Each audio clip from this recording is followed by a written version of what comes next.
Faberlic kompaniyasidan mana bu 21tasi birda spreyni hosilaga ko'rsataman. Bu kuchli termozashita hisoblanadi. Ya'ni issiqlikdan zo'r himoya qilib beradi sochlarni.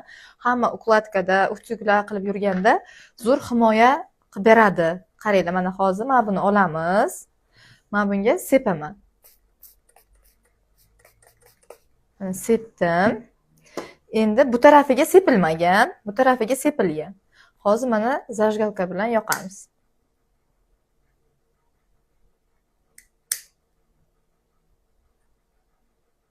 E'tibor qiling, mana bu turibdi shunday. Endi bu tarafini yoqamiz.